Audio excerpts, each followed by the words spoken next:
O hidden life, Vibrant vibrant in in every atom. every O hidden light, Vibrant life, vibrant in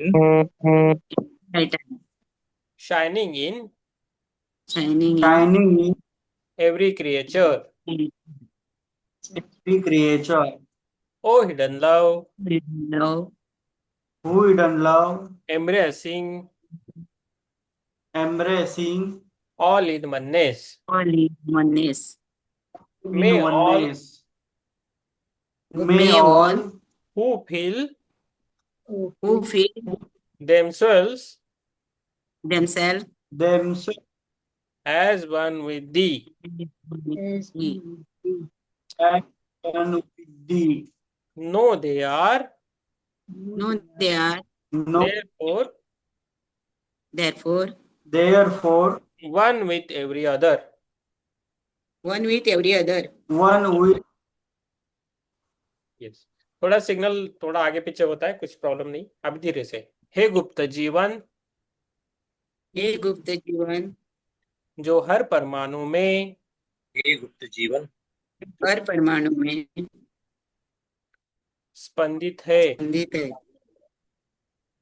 हे गुप्त प्रकाश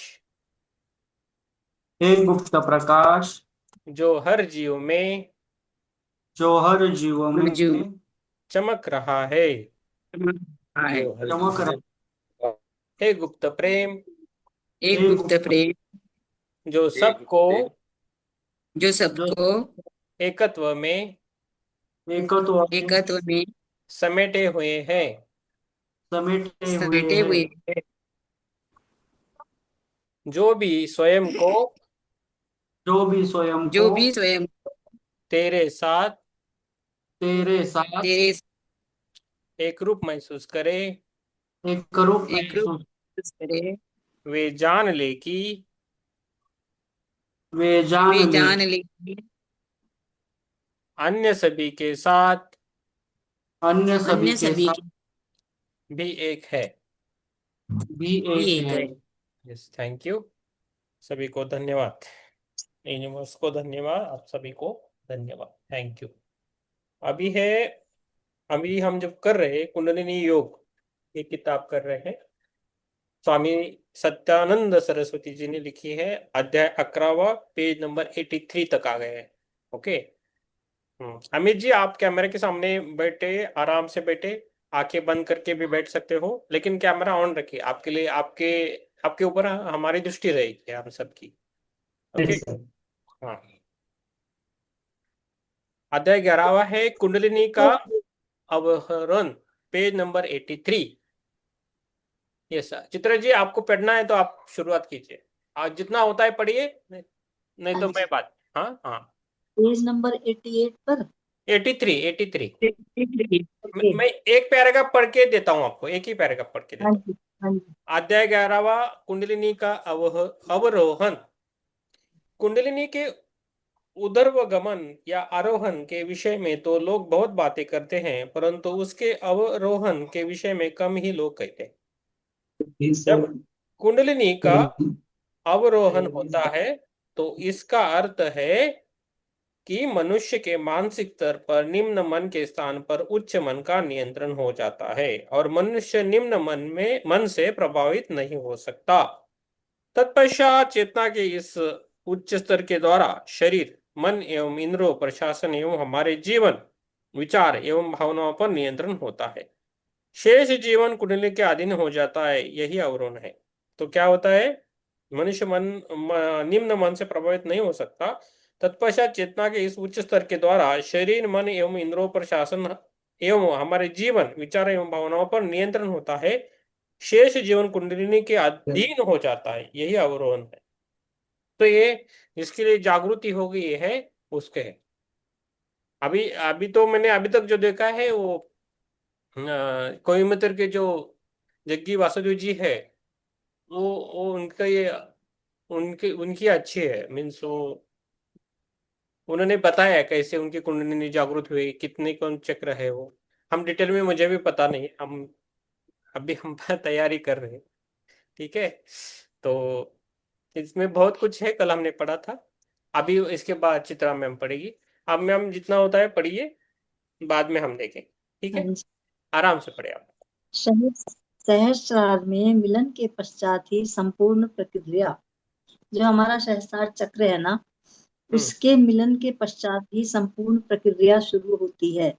शिव और शक्ति के सहस्रार में संयोग के परिणाम स्वरूप मस्तिष्क के निष्क्रिय हिस्से सक्रिय हो जाते हैं। जो हमारे मस्तिष्क के कुछ पार्ट हैं जो सोए रहते हैं, वो सारे सक्रिय हो जाते हैं।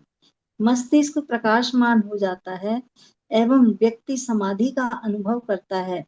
कुछ देर तक शिव और शक्ति एक दूसरे में समाहित रहते हैं।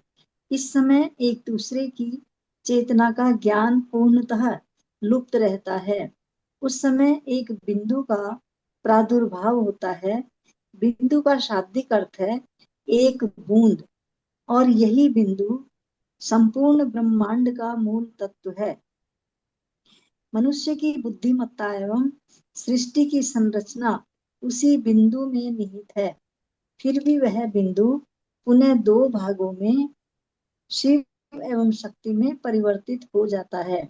आरोहण के समय तो केवल शक्ति ने ही ऊर्ध्व गमन किया, परंतु जब अवरोहण होता है तो शिव और शक्ति दोनों ही भौतिक स्तर पर आते हैं एवं उनके अस्तित्व अलग होते हैं। शिव और शक्ति मिल जाते हैं जब हमारी कुंडलिनी ऊपर उठ करके और हमारे सहस्रार चक्र में पहुंच जाती है। दार्शनिक दृष्टि से सबके लिए यह समझना कठिन है, परंतु जिन लोगों ने क्वांटम फिजिक्स का अध्ययन किया है, उनके लिए यह समझना उतना कठिन नहीं होगा। पूर्ण मिलन के पश्चात जिस मार्ग से कुंडलिनी का आरोहण हुआ था, वह उसी के वापस नीचे भी आती है। स्थूल चेतना सूक्ष्म होने के बाद पुनः स्थूल हो जाती है। ईश्वर अवतार की धारणा के मूल में यही तत्व है। जब एक बार हमारी कुंडलिनी ऊपर चली जाती है, तो वो फिर पुनः अपने आप ही नीचे भी आती है। समाधि का अद्वैत अनुभव। समाधि के उच्च अनुभव के बाद पुरुष और प्रकृति अथवा शिव और शक्ति पूर्णतः एकाकार होते हैं और केवल एकत्व अर्थात अद्वैत का अनुभव ही शेष रह जाता है। इस अवस्था में जब व्यक्ति विषय वस्तु तथा अंतर को भूल जाता है, तब उसे पहचानना कठिन हो जाता है। वह मूर्ख भी नजर आ सकता है और विद्वान भी, परंतु उसे अपनी स्थिति का भान नहीं रहता। वह चाहे वो जब वो समाधि में पहुंच जाता है, उसको अपनी स्थिति का भान नहीं हो पाता। वह चाहे किसी स्त्री से बात करें या किसी पुरुष से, उसे कोई अंतर ही नहीं मालूम पड़ता। यह भी संभव है कि वह किन्हीं दिव्य आत्माओं के संपर्क में रह रहा हो, किंतु उसे इसका जरा भी आभास न हो, क्योंकि उस समय उसकी चेतना का स्तर एकदम अबोध छोटे बच्चे की तरह हो जाता है। इस प्रकार समाधि की अवस्था में हम बच्चे बन जाते हैं। एक छोटा बच्चा स्त्री एवं पुरुष के बीच भेदभाव नहीं जानता है। वह किसी विद्वान अथवा मूर्ख के बीच में भी फर्क नहीं कर सकता है। यह भी संभव है कि वह किसी सर्प और रस्सी में भी फर्क नहीं पाए। वह एक सर्प को भी उसी तरह पकड़ सकता है जैसे किसी रस्सी को, परंतु यह तभी होता है जब शिव शक्ति का मिलन हो रहा हो। आ रहा है ना समझ में सबको? यस। सिंपल है। भौतिक स्तर यानी मूलाधार में वापस आने के पश्चात शिव और शक्ति पुनः अलग अलग अस्तित्व में विभाजित हो जाते हैं। जब हमारी कुंडलिनी ऊपर से नीचे उतर जाती है, मूलाधार में आ जाती है, तो शिव और शक्ति दोनों अलग अलग हो जाते हैं। मूलाधार में द्वैत का अस्तित्व है, मन इंद्रियों तथा प्रसिद्धियों एवं विभिन्नताओं से परे इस संसार में द्वैत का अस्तित्व है। मतलब ये है और वो है, मतलब दोनों दोनों दो विचार आते हैं। किंतु समाधि में ऐसा नहीं है। समाधि की अवस्था में कोई देखने वाला, अनुभव करने वाला नहीं होता। समाधि में कैसा अनुभव होता है यह कोई नहीं बता सकता, क्योंकि यह एक अद्वैत अनुभव है। शिव और शक्ति का अवरोहन क्यों होता है? इन दोनों का अवरोहन उच्चतम संयोग के पश्चात शिव और शक्ति के पुनः भौतिक स्तर पर वापस आने को समझना कठिन है। संसार को नष्ट करने के बाद पुनः सृष्टि क्यों? यदि चेतना को पहले वाली स्थिति में ही लाना हो तो उसे परिवर्तित ही क्यों किया जाए? साथ ही यह कुंडलिनी को पुनः मूलाधार में लौटाना है तो उसे जगाना या सहस्रार में शिव से मिलाना ही क्यों जरूरी है? यह सब बड़ा ही रहस्यमय लगता है। हम तो यह भी कह सकते हैं कि कुंडलिनी की को जगाए ही क्यों जाए? कुंडलिनी को क्यों जगाया जाए? यदि आप पहले ही जानते हैं कि किसी भवन को बनाते ही जला देता है तो फिर उसका निर्माण ही क्यों करते हैं? वस्तुतः हम ऐसी कई वस्तुओं का निर्माण करते हैं जिन्हें अंततः नष्ट होना ही है, फिर हम ऐसा करें ही क्यों? कितना पागलपन लगता है। हम अनेक प्रकार की हर एक प्रकार की साधनाओं द्वारा चक्रों को धरा से स्वर्ग तक पहुंचाते हैं। तत्पश्चात जब हम स्वर्ग पहुंचकर परम सत्ता से एक हो जाते हैं तब अचानक धरती पर लौट आने का निर्णय लेते हैं। बहुत सुंदर। और हम अकेले ही नहीं आते वरन साथ में एक और भी बड़ी शक्ति लेकर लौटते हैं। यदि केवल शक्ति वापस आती और शिव स्वर्ग में ही रह जाते तो शायद कुछ समझ में भी आता। हो सकता है कि जब शक्ति वापस आने को तैयार होती है तो शिव कहते हैं, ठहरो, मैं भी तुम्हारे साथ ही चलता हूँ। भौतिक स्तर पर एक नया अस्तित्व। कुंडलिनी के वापस नीचे उतरने पर हमारी चेतना का स्वरूप भौतिक स्तर पर पूर्णतः आध्यात्मिक होता है। हम दूसरे लोगों की भांति साधारण जीवन यापन करते हैं, लोगों से मिलते जुलते हैं एवं अब लोगों की ही भांति अपनी सांसारिक जिम्मेदारियों को निभाते हैं।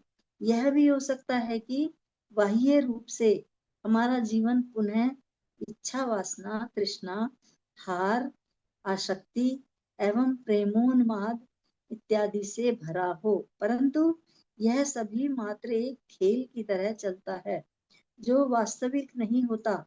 उस समय सब करते हुए भी आप यह अच्छी तरह समझते रहते हैं कि यह सब कुछ आप एक कलाकार की भांति करते जा रहे हैं एवं इन सांसारिक क्रियाकलापों से आपका जीवन या आपकी आत्मा अप्रभावित रहती है।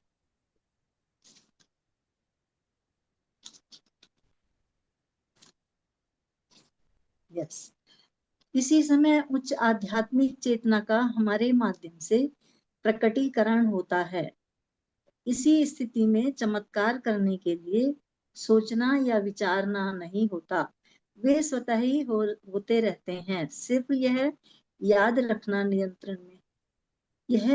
रखना होता है कि आपके भीतर अब एक उच्च आध्यात्मिक चेतना का नियंत्रण है।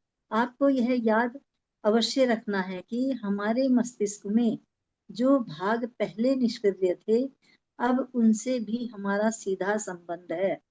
आपको यह भी याद रखना चाहिए कि हमारा संबंध ज्ञान, शक्ति और विवेक के ऐसे भंडारों से हो गया है जो वैश्विकता से संबंधित है।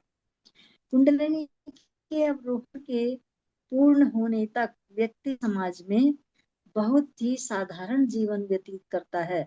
अवरोहण की समाप्ति के पश्चात ही वह नाटक खेलना शुरू करता है, और जब सामान्य सामान्य के द्वारा दिव्य अवतार के रूप में पहचाना जाता है, लोग उसे विशिष्ट व्यक्ति के रूप में जानने लगते हैं और उसे गुरु मानने लगते हैं। वास्तव में ऐसा व्यक्ति एक तरह से ईश्वर का ही अवतार है। जैसे हम आसपास में देखते हैं ना, कुछ लोग बड़े दिव्य होते हैं, उनका उद्देश्य ही जनता को अच्छा ज्ञान बांटना होता है।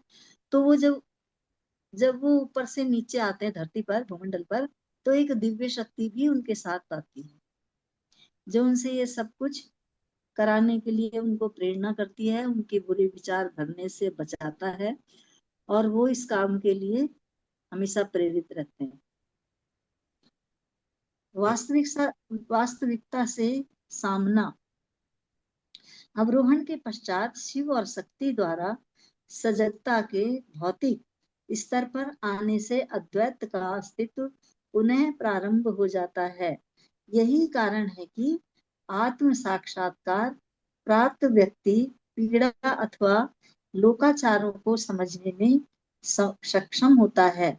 यह द्वैत असामान्यता एवं विविधता से संबंधित सारा नाटक समझता है। कभी कभी लोगों को यह विश्वास नहीं होता कि जीवन के सर्वोच्च अनुभव के बाद भी ऐसा व्यक्ति अनुपयोगी स्थितियों में साधारण व्यक्ति की भांति कैसे जी सकता है। जब मैं 13 वर्ष का था तो इन सब बातों से परेशान रहता था। उन दिनों में एक महिला संत के पास जाया करता था। ऐसा कहा जाता है कि उन्होंने आत्म साक्षात्कार प्राप्त कर लिया था। मैं उन्हें अनेक सांसारिक एवं साधारण विषयों पर बातें करते सुनता था, जैसे तुम कैसे हो, तुम्हारा बच्चा कैसा है, क्या वह अस्वस्थ है, क्या उसे दवा दे रहे हो, या तुम अपनी पत्नी से झगड़ते हो इत्यादि। मैं सोचा करता था कि यदि इन्होंने आत्म साक्षात्कार कर लिया है तो ये अद्वैतवाद के विषय में क्यों सोचती हैं। यदि ये एकत्व में है तो फिर द्वैत इनकी समझ में कैसे आता है। मुझे इन प्रश्नों का कोई उत्तर तो नहीं मिला, किंतु प्रत्येक व्यक्ति के जीवन में अनुभव के कुछ क्षण आते हैं, और मेरे जीवन में भी आए। मेरी समझ में आने लगा कि शिव और शक्ति दोनों ही स्तरों पर रहते हैं, एवं भौतिक स्तर पर उनके स्वरूप एवं संयोग की ही एक अभिव्यक्ति द्वैत है। यही कारण है कि महान संत और महात्मा धर्म, दया, प्रेम आदि के विषय में बातें करते रहे हैं, किंतु एक समय ऐसा भी आता है जब वे न इन चीजों को समझ पाते हैं और न परवाह ही करते हैं। उन्हें यह समझ में नहीं आता कि ये सब क्या हो रहा है, कौन सुखी है और कौन दुखी है, परंतु अंततः एक महत्वपूर्ण परिवर्तन होता है। शक्ति पदार्थ एवं शिव चेतना को नियंत्रण करते हैं, और जब वे पुनः भौतिक स्तर पर आते हैं तो शक्ति तो पदार्थ को ही संचालित करती है, किंतु शिव की भूमिका होती है सारे संसार को ज्ञान प्रदान करना।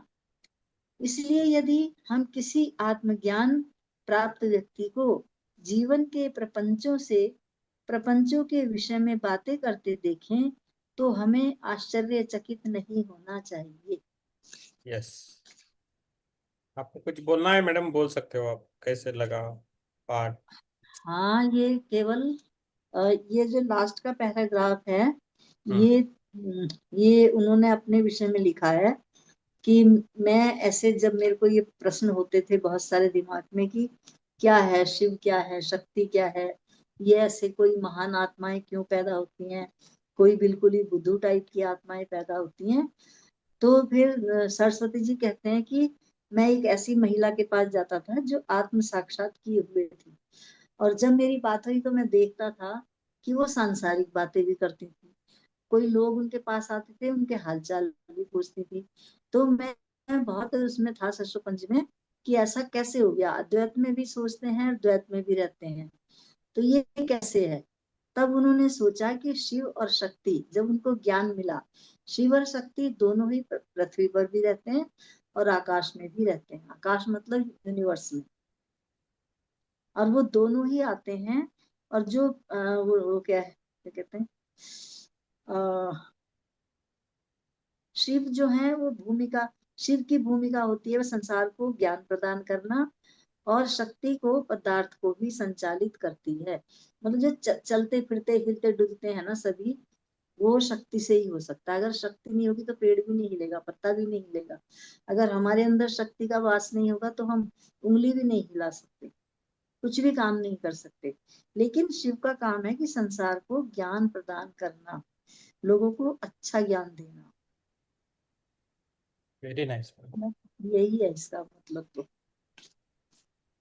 और ये तभी हेलो संभव सर। होता है जब हमारी कुंडलिनी मूलाधार से सहस्रार चक्र पर मिलती है जाके, तो ये शिव और शक्ति दोनों मिल जाते हैं, तब हमें ये ज्ञान प्राप्त होता है, उससे पहले नहीं।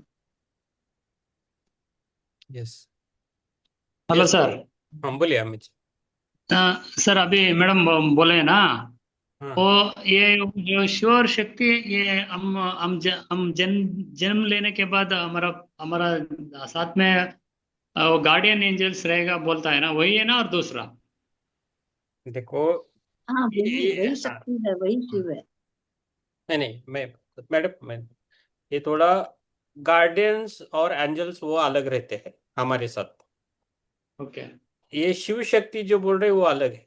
ये हमारे शरीर के अंदर जो कुंडलिनी है, कुंडलिनी इडा हाँ। पिंगला जो है, उसका जो और सुषुम्ना नाड़ी है ना, उसकी शक्ति का ऊपर और नीचे जो होता है ना, वो एक एक होते हैं, कीड़ा और पिंगला।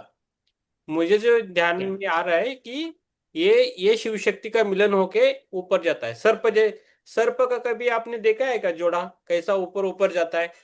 वैसे ही ऊपर हमारे शरीर में जाता है, उसको शिव शक्ति बोला जाता है।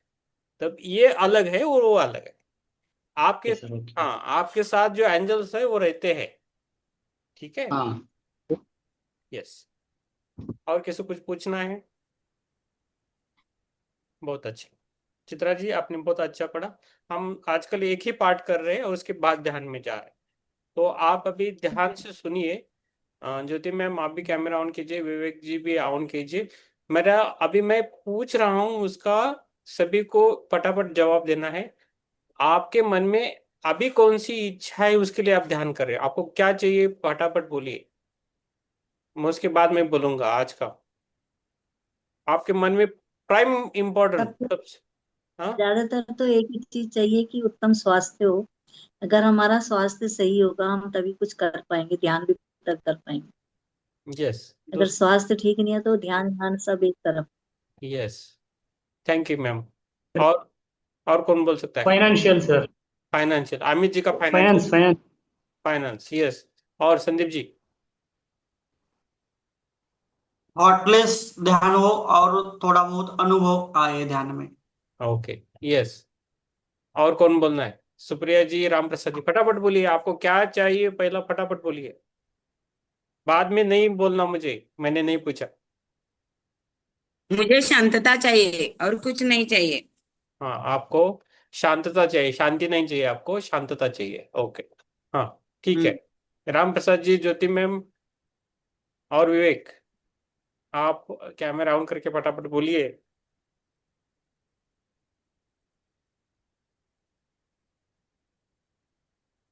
यस। राम प्रसाद जी, आपका ऑन नहीं है ऑडियो।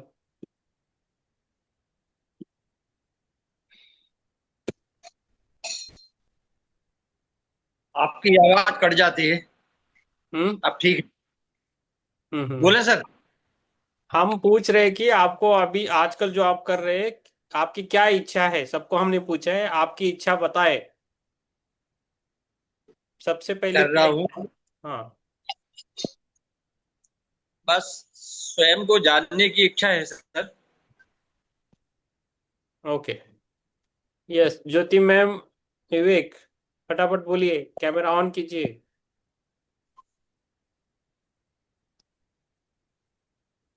ठीक है,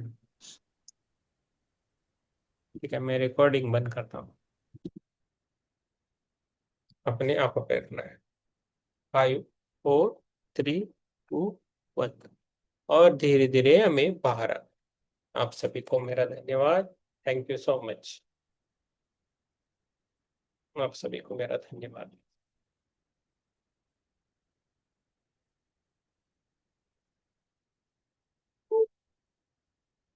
yes, yes, thank you. Yes,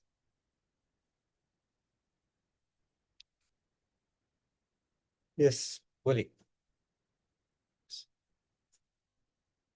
yes, Sandeep ji, Ram Prasad जी, बोलिए। आत्मवंदन सबको। आत्मवंदन। बस मुझे गणपति की मूर्ति दिखाई दी अरे, और एक बड़ा हाथी दिखाई दिया। Very good.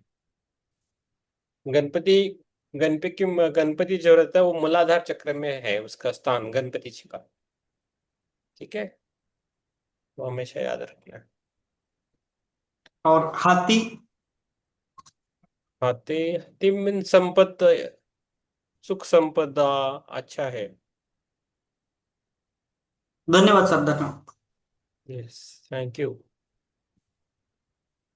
Yes, Ram Prasad ji, आप बोलिए। आपका जो भी अनुभव है ना संदीप जी, आप लिखा करें। दूसरों को एक्टिव इंस्पिरेशन मिलता है। हमारा कैसा चल रहा है वो भी समझ में आता है लोगों को, तो लोग आते हैं। यस, राम प्रसाद जी, बोलिए। ज्ञान अच्छा और गहरा रहा सर। हाँ। एकदम पीला पीला हम्म। आकाश, हम्म। और कभी कभी हरा हरा आकाश देखा, वेरी। महसूस हुआ है। हाँ। और हम्म। आपकी झलक, तो बस ठीक इतना ही बहुत है, ज्यादा नहीं। ठीक।